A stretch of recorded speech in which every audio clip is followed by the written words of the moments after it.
In ancient Kemet, stone lions guarded every gate, and the sun itself seemed to kneel before one crowned figure. Justice flowed in only one direction, upward, while farmers worked fields they never truly owned. Among those fields lived Layla, a girl whose laugh once rose with the larks. One dry dawn soldiers arrived, pounding red stakes into her father Amenhotep's barley rows.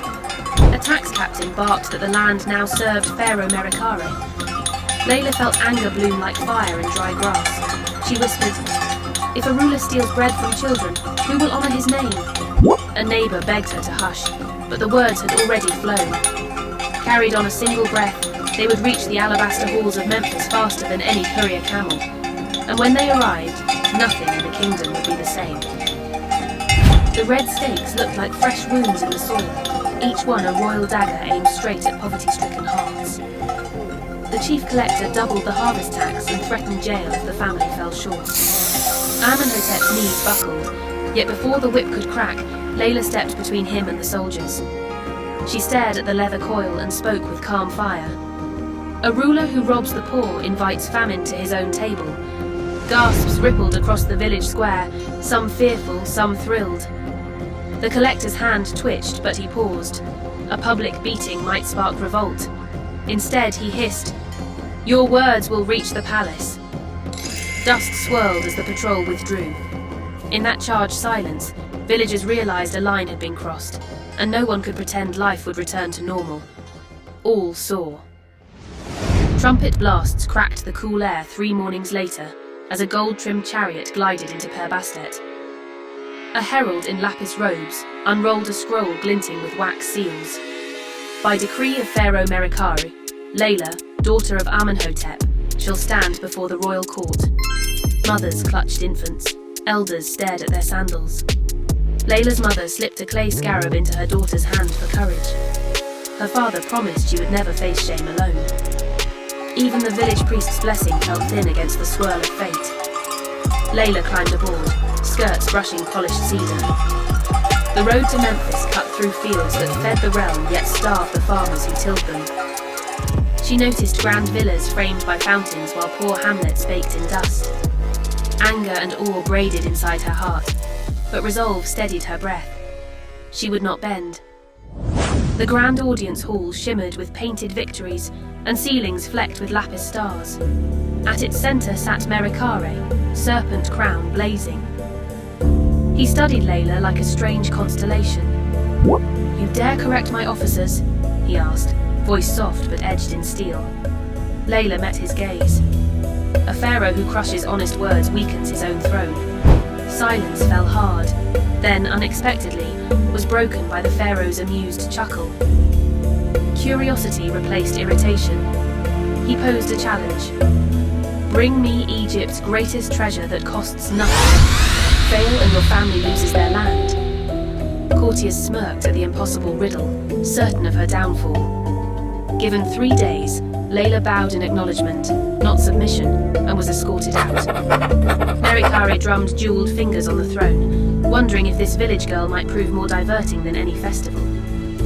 Back home, daylight felt shorter than a sigh, and nights rolled by in anxious, sleepless waves. The village crowded around Layla with guesses, papyrus wisdom, desert stars, sacred scarabs, all priceless, all traded for coin. Each dawn rose like a fuse racing toward disaster.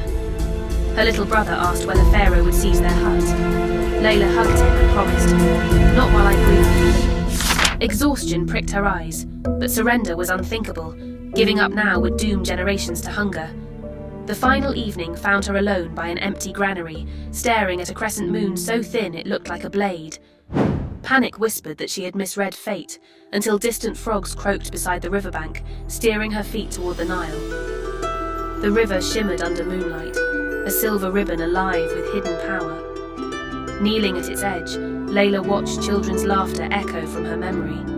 Barefoot kids filling clay jars from a source no one owned. She cupped her hands, felt cool water slip through her fingers yet remain endless. Suddenly the riddle cleared like mist in sunrise.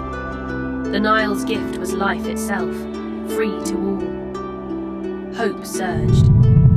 She filled a small alabaster vial, and whispered thanks to the river that had raised every stalk of wheat she ever ate. With dawn's first pink light, she set out for Memphis, holding nothing but rippling potential. Palace guards mocked the sight of a peasant girl offering a plain vial. "Bathwater for His Majesty?" one joked. Inside, nobles paraded incense, gold statues, and rare spices. Merikare called for silence. Layla stepped forward. "This is Nile water," she declared. "It feeds the soil, quenches every throat, and no man may claim it as his own." The simple liquid shimmered inside crystal walls, and even the cynical high priest fell quiet. The ruler's smile returned, but pride rarely yields so easily. With narrowed eyes, he decided one triumph was not enough to satisfy the court's thirst for spectacle. "Impressive," Merikare admitted, "yet wisdom must withstand fire." He raised a second test. "Take something from me this instant without touching my skin or garments." Gasps rolled through the marble hall. Even sycophants sensed cruelty. Layla inhaled, then bowed. "Great Pharaoh, you gave your word that this test decides my father's fate. I claim that word, your promise, as mine." Shock rippled. She had seized the rarest royal asset, honor. Merikare's eyes first widened, then sparkled with reluctant respect. Laughter, warm, not mocking, echoed off columns. The balance of power had tilted on a single sentence. Breaking protocol, Merikare stood and raised Layla's hand. "Let all hear," he proclaimed. "The land returns to her family, and this girl will counsel my court." Cheers broke from some corners. Jealous nobles bit their tongues. Layla accepted, not for glory, but to guard those whose cries never reached palace corridors. Riding home beside the Pharaoh, she saw fields cracked by unfair levies and vowed to water them with justice as freely as the Nile itself. Power won is power tested, and many eyes now plotted her first stumble, yet the seed of reform had already taken root. Months passed. Layla toured provinces, audited corrupt overseers, and slashed impossible taxes. She erected grain stores for drought years, and taught scribes to tally harvests honestly. Children greeted her with lotus blossoms. Crooked officials hid ledgers under floorboards.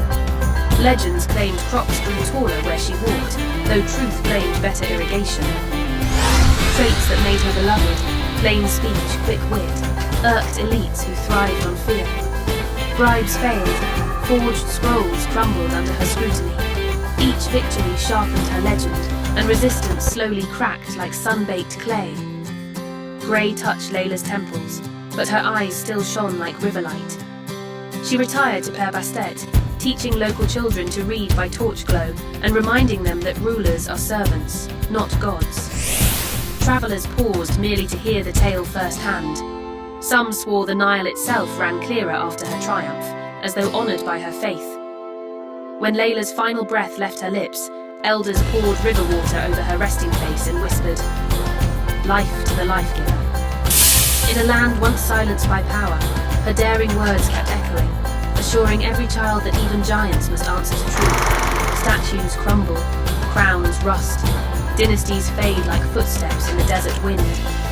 But the Nile still flows, untaxed, untamed, and free. Its waters carry stories older than stone, yet none more powerful than that of a farmer's daughter who stood before a living god. Layla never raised a sword, yet kingdoms listened. She never wore a crown, yet justice followed wherever she walked. All she carried was truth, and the courage to speak it aloud. And that truth became a river of its own. It reminded the world that real power doesn't come from thrones or gold. It flows from honesty, wisdom, and the courage to stand tall, even when your voice shakes. That the most valuable things in life, like water, like freedom, like dignity, can't be bought, sold, or stolen. They must be protected, shared, and passed down. So when someone tells you that one voice can't change anything, remember the girl who walked into a palace with nothing but a handful of water, and walked out with the promise of justice in her hand. Because courage, like the Nile, doesn't belong to kings. It belongs to anyone brave enough to believe that doing what's right is always worth the risk. And that's the kind of treasure that never dries up. Thank you for watching. If you enjoy this kind of content, please like, comment, and subscribe. God bless.